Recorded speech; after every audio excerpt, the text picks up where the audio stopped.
So the last video I left off where my work friend Renee had pulled me aside when I was going off to lunch break and introduced me to her brother Billy, who was sitting in the booth. She proceeded to almost physically push me into the booth to sit down with him and said, "Keep him company. I'm going to go make you a patty melt," which means she knew me because that's what I ate. So I sat there kind of like a deer in headlights. On the best of days, I was shy, introverted, and nervous, especially around straight boys. He wasn't. I don't remember exactly what he said, but I must have been getting awkward because he then said, "So what do you like?" Oh, that was the wrong question to ask me because I could have spent hours on it and then regret it later.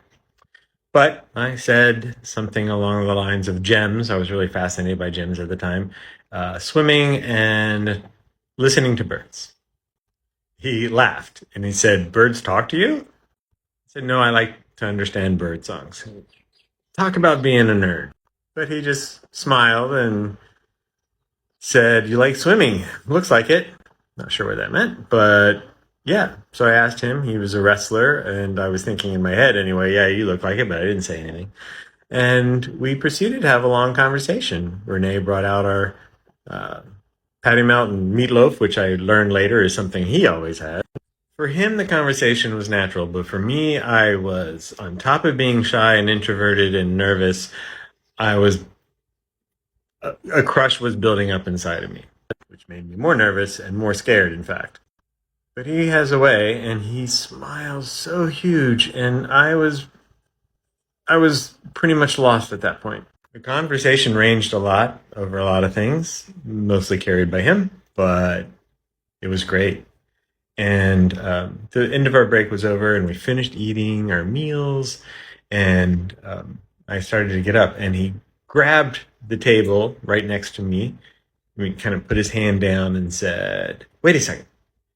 Do you know how to roller skate?" You have to understand at the time, the 70s, roller skating was big in a rink, round and round in circles. And I answered yes, but that wasn't true. I did caveat it later saying that I didn't do it well. But anyway, he asked if I wanted to go with him and his sister and his younger sister that Friday to go roller skating with him at the rink. And of course I said yes.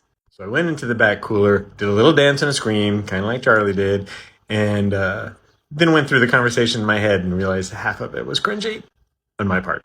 But that was the beginning of falling head over heels. And then there was Friday.